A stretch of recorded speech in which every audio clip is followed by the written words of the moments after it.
नमस्कार, मनी गुरु की इस खास पेशकश में आप सभी का स्वागत है। मैं हूं स्वाति रायना। म्यूचुअल फंड में वेल्थ क्रिएशन का सबसे आसान और अच्छा तरीका है एसआईपी के जरिए निवेश। भले ही एसआईपी छोटी ही क्यों ना हो, पर आप लॉन्ग टर्म में कंपाउंडिंग का फायदा उठाकर एक बड़ा कॉर्पस बना सकते हैं। साथ ही बताएंगे कमजोर बाजार में भी रुपी कॉस्ट एवरेजिंग से कैसे हो सकता है मुनाफा डबल। हमारे साथ आज खास शो में शामिल है दो खास expert, certified financial planner Poonam Rungta और कंप्लीट सर्कल कंसल्टेंट्स के वेस्ट जोन के हेड विकास पुरी। पूनम और विकास, आप दोनों का बहुत स्वागत है मनी गुरु के आज के इस शो में। और बहुत इम्पॉर्टेंट है कि हम वेल्थ क्रिएशन की इस पूरी जर्नी में जो एसआईपी है उसका महत्व समझें। महीना दर महीना एसआईपी पर इन्वेस्टर्स का भरोसा कितना है वो हमें हर बार पता चल ही जाता है। ऑलमोस्ट टचिंग 26,000 करोड़ के एसआईपी का जो एक बार है वो बरकरार है। तो ये तो साफ है कि एसआईपी लोग बढ़ चढ़कर कर रहे हैं। अब इससे आप रियल वेल्थ कैसे क्रिएट कर सकते हैं, लॉन्ग टर्म कैसे बने रह सकते हैं, इस पर चर्चा करना बेहद ज़रूरी है। हम पूनम जैसे कहते हैं एसआईपी एक छोटी सी रकम से बड़ी वेल्थ क्रिएट करने का एक बेहतरीन जरिया है, पर वो क्या एक बड़ा रीज़न है जिसकी वजह से एक छोटी एसआईपी भी या एक छोटा बीज भी एक बड़ा पेड़ बन जाता है, वो भी फलदार। ये तो अब स्वाति एक जानी मानी एक बात हो गई है कि एसआईपी एक ऐसा एक जरिया है जिसके साथ आप चलते रहें तो वेल्थ क्रिएट होगा। वेल्थ क्रिएट इज़ लाइक एक तो पैसा कमाना होता है और एक पैसा बनाना होता है। तो पैसा जो बनाना है वो कमाई से नहीं होगा, वो बचत को सही तरह निवेश करने से होगा।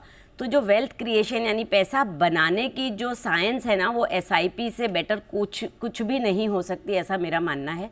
और एसआईपी जो शुरू करते हैं, चाहे वो छोटी हो चाहे बड़ी हो, तो कंपाउंडिंग का जो इफ़ेक्ट और एवरेजिंग का जो फ़ायदा है वो के साथ चलते हुए वेल्थ क्रिएशन बहुत ही अच्छी तरीके से होता है। जैसे कि आप बहुत पॉपुलरली वर्ड सुना होगा कि स्नोबॉल इफ़ेक्ट, यानी एक छोटा सा स्नो का टुकड़ा जब ऊपर से चलना शुरू होता है तो अपने साथ चलते चलते नीचे चलते चलते वो बहुत बड़ा हो जाता है।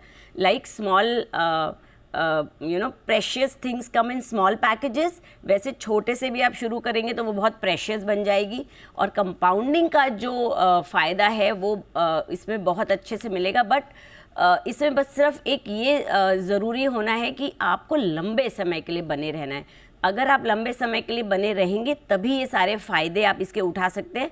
मार्केट की जो बेसिक फीचर है, यानी मार्केट की जो कैरेक्टरिस्टिक है वो है उतार और चढ़ाव, यानी मार्केट ऊपर भी जाता है नीचे भी जाता है। साइक्लिकल मार्केट के जो बेनिफिट्स है वो अगर आप पेशेंस से बने रहेंगे तभी आप एवरेजिंग और कंपाउंडिंग जो कि 8th वंडर है, very popularly known as 8th wonder of the world by Einstein, जो इसमें लंबे समय टाइम देगा मार्केट में, वो इसके फल खाएगा। और जो अगर नहीं इसमें टाइम देगा वो इसको पे करेगा, यानी 8th वंडर का फ़ायदा। सो बहुत सारे ऐसे एग्जाम्पल्स हैं मेरे पास कि किस तरह से छोटी चीज़ बड़ी होती है, और ये मैंने मेरी पर्सनल लाइफ में भी बहुत बार एक्सपीरियंस किया है over the period of time. So I very strongly believe कि SIP के जरिए छोटी हो या बड़ी जो भी आप अफोर्ड कर सकते हैं, जो भी आप सेविंग से निकाल सकते हैं, वो आपके लिए आपको वेल्थ बना के देगी।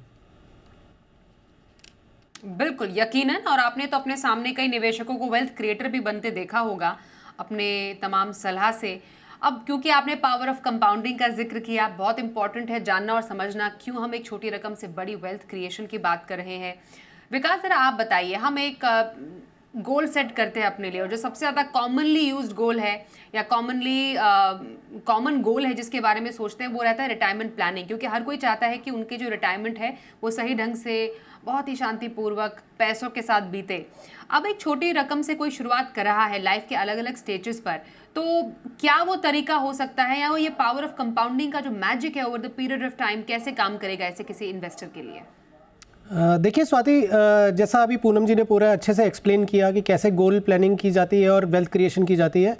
अभी अगर हम एक बेसिक ले लें कि 25 साल की उम्र में किसी व्यक्ति ने अपना जॉब शुरू किया है और उनका 60 साल तक का एक कार्यकाल रहता है कि तब तक वो अपना जॉब करेंगे।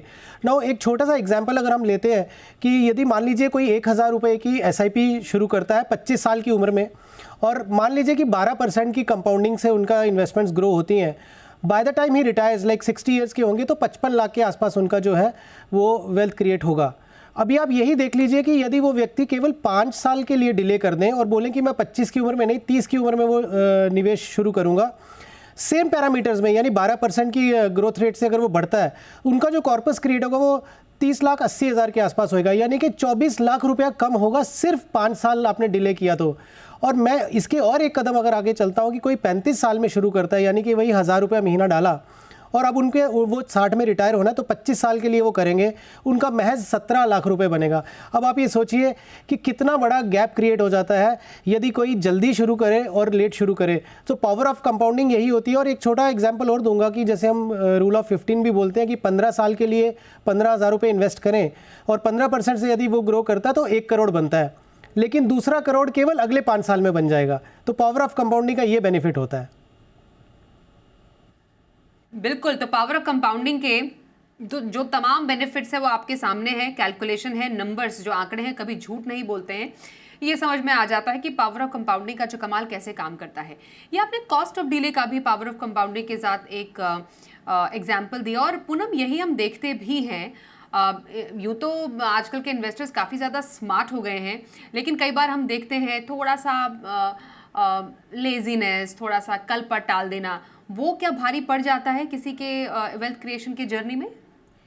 स्वाति, जो करंट सिनेरियोज़ हैं इन्फ्लेशन के और जो डेमोग्राफिक्स के कि न्यूक्लियर फैमिली है, सब कुछ खुद के लिए खुद ही प्रोवाइड करना है, उसमें मुझे लगता है कि डिले बहुत हानिकारक हो सकता है आपके लॉन्ग टर्म गोल्स अचीव करने के लिए।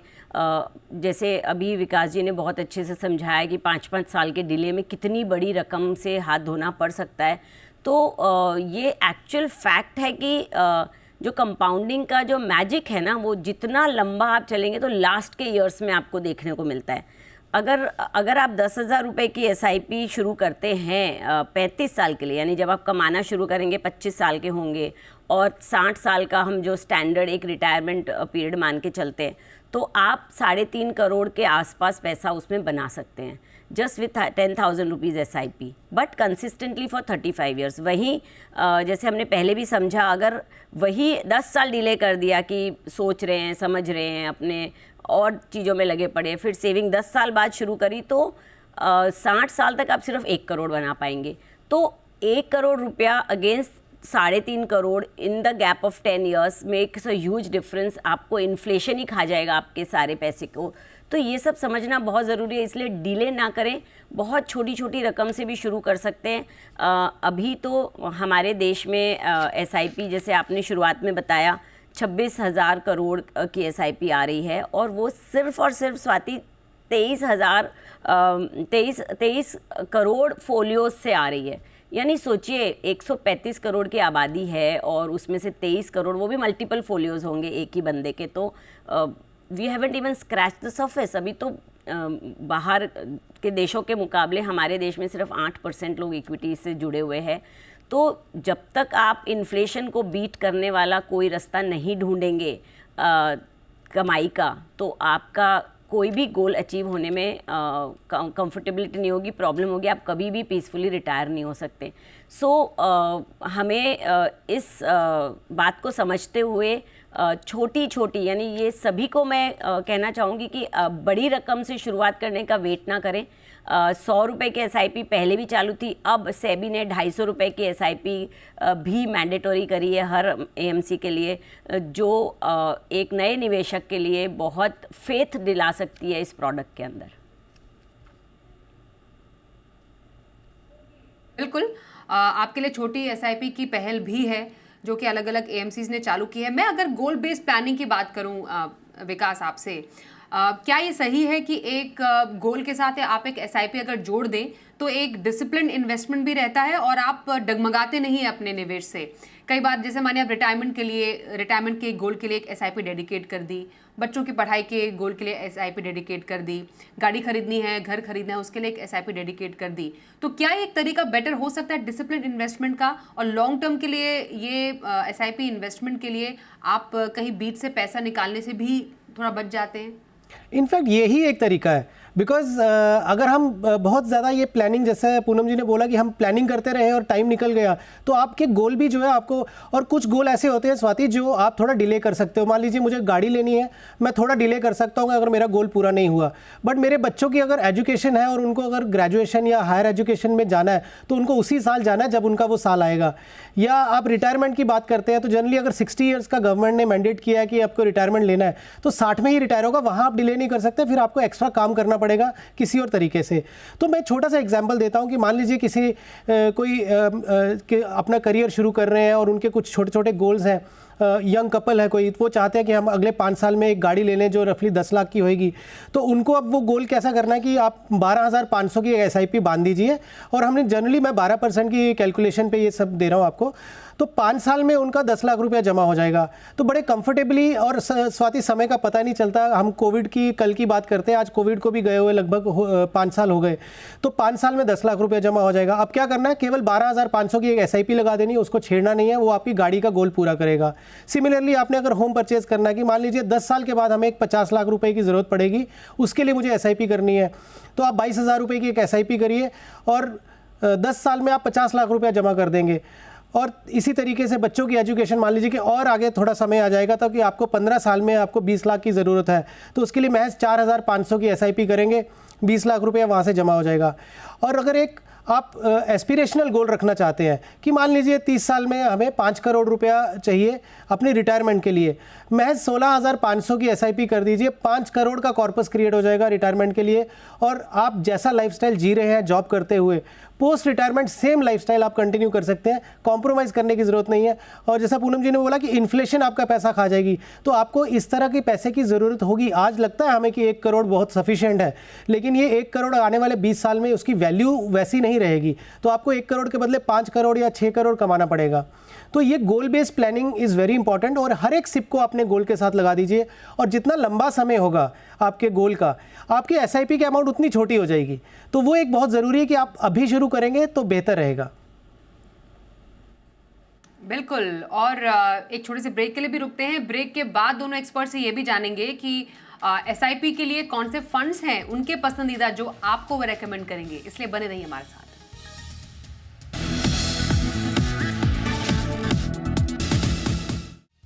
छोटी सी SIP से बड़ा वेल्थ क्रिएशन, इस पर कर रहे हैं खास चर्चा विकास पुरी और साथ ही पूनम रुंगटा हमारे साथ हैं। पूनम, अब तो कई AMCs छोटी छोटी SIP, छोटू SIP जिसे हम कह रहे हैं, वो भी लेकर आ गई, जिसका आप जिक्र कर रही थी। 250 रुपये से आप अपने इन्वेस्टमेंट जर्नी की शुरुआत कर सकते हैं। तो चलिए, अच्छा तो है आइडिया, छोटे छोटे शहरों में भी इसकी पहुंच बढ़ेगी। जो लोग नहीं कर रहे थे SIP, वो सोचेंगे चलो 250 रुपये ही तो उसके लिए इन्वेस्टमेंट कर ले। पर जो नया इन्वेस्टर है जो 250 रुपये की SIP से जुड़ेगा, आपको लगता है ये जो एक न्यूनतम अमाउंट है 250 रुपये की SIP का, वो धीरे धीरे धीरे स्टेप अप और होना ज़रूरी है किसी के इन्वेस्टर के लिए? कितना इंपॉर्टेंट है SIP को स्टेप अप करना? स्वाति, जैसे कोई भी इंडिविजुअल जब अपना करियर शुरू करता है और उसकी जो कमाई है वो बेसिक शुरुआत में कम होती है और धीरे धीरे वो उसमें प्रोग्रेस करता है, बढ़ता है। सो नेचुरली उसकी सेविंग्स भी बढ़ती है, हालांकि लायबिलिटीज़ भी बढ़ती है। पर अगर ये डिसिप्लिन ले लें कि जैसे जैसे हमारी कमाई बढ़ेगी वैसे वैसे हम SIP में भी इजाफा करेंगे, तो वो स्टेप अप जो है विद योर इनकम, चाहे आप उसको 10% से करें या 15% से करें, आपको वही जो डिसिप्लिन है स्टेप अप करने का, वही आपको आगे चल के, जैसे भी विकास जी ने बताया कि जो पैसे की वैल्यू आज 1 करोड़ है वो आपके रिटायरमेंट पे 1 करोड़ की कुछ वैल्यू ही नहीं रहेगी। तो वो इन्फ्लेशन को बीट करने के लिए अगर 10% आपका इन्फ्लेशन है तो आप बढ़ाते जाएं, ताकि आगे चल के, बिकॉज जब आप नियरिंग टू रिटायरमेंट पहुंचेंगे उस वक्त आपके पास इतना समय नहीं होगा कि आप बड़ी रकम पंप अप करके आप अपना वेल्थ क्रिएट कर लें।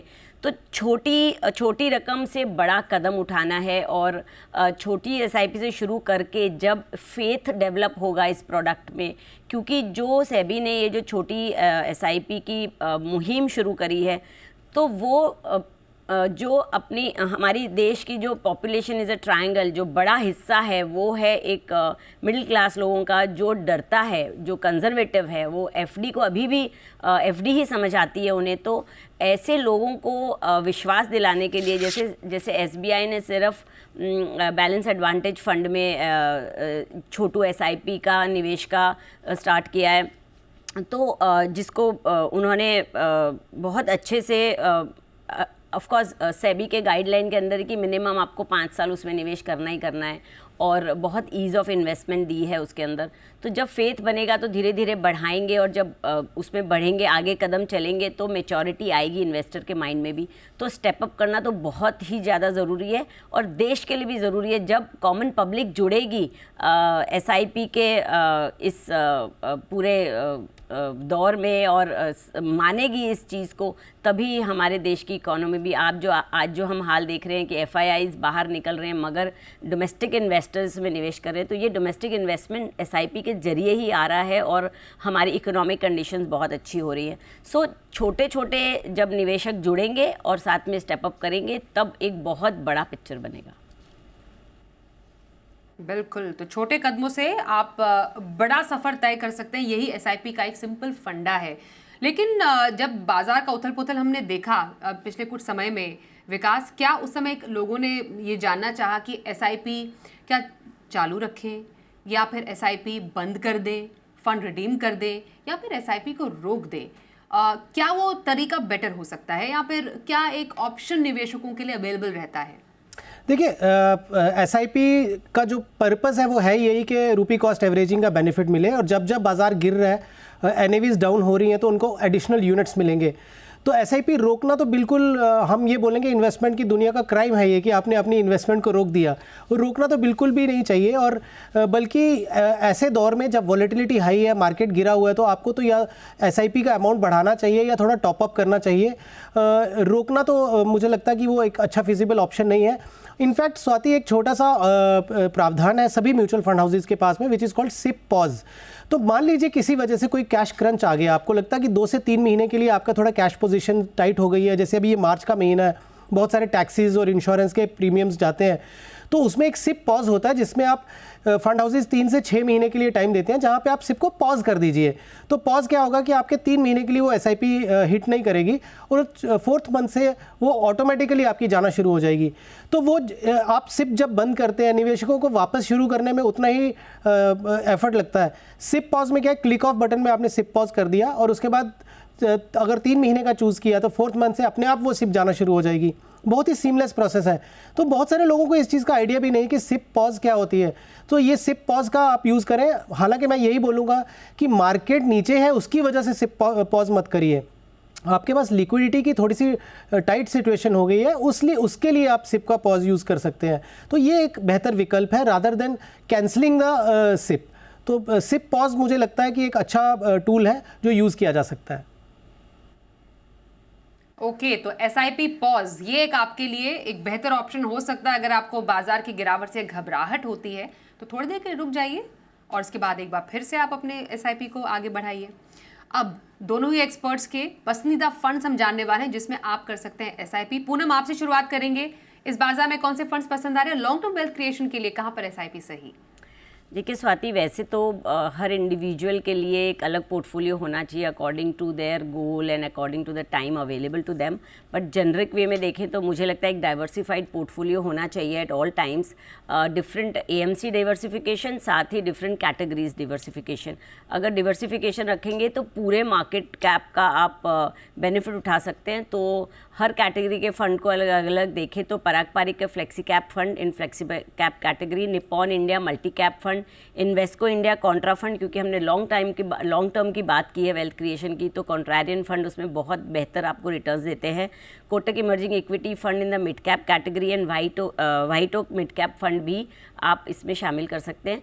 सो अलग अलग कैटेगरी के फंड लेने से और उसमें लंबे समय बने रहने से आपका पैसा ज़रूर बनेगा।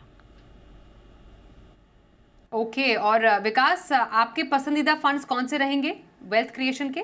मैं तो लगभग पूनम जी को फॉलो ही कर रहा था। सो HDFC फ्लेक्सी कैप, जो फ्लेक्सी कैप कैटेगरी में मैं सोचता हूँ कि एक अच्छा विकल्प हो सकता है। मल्टी कैप में निपॉन इंडिया मल्टी कैप एक अच्छा ऑप्शन है। यहाँ पे थोड़ा सा टैक्टिकल प्ले मैं टाटा इंडिया कंज्यूमर फंड को दूंगा, बिकॉज जिस तरीके से हमें लगता है कि अब हमारे इंडिया थोड़ा डोमेस्टिक कंजम्पशन की ओर काफ़ी ज़्यादा उनका रुझान है, गवर्नमेंट का भी अगर आप देखेंगे तो ये कि एक अच्छा विकल्प है जो ऑप्शन लिया जा सकता है। On the mid cap side Kotak emerging equity fund, again it's a good option, अच्छा फंड है। और जैसा पूनम जी ने कॉन्ट्रा फंड का एक दिया है, वैसे ही एक वैल्यू थीम में मैं आपको ICICI approve value discovery fund है जो लिया जा सकता है। तो ये हम इसलिए बोल रहे हैं कि बहुत ज़्यादा इस समय सेक्टर थीमेटिक या small cap, pure small cap वाला ना खेल के एक डाइवर्सिफाइड अप्रोच के थ्रू अपना पोर्टफोलियो क्रिएट किया जाए। तो ये है आपके लिए कुछ पसंदीदा फंड्स की लिस्ट, हमारे दोनों एक्सपर्ट्स की राय अब हमें बताया पूनम ने और विकास ने। धन्यवाद भी करना चाहेंगे दोनों एक्सपर्ट्स का हमारे साथ आज के इस खास कार्यक्रम में शामिल होने के लिए। वक्त एक ब्रेक का भी हो गया है, पर खबरें जारी रहेंगी। देखते रहिए जी बिजनेस।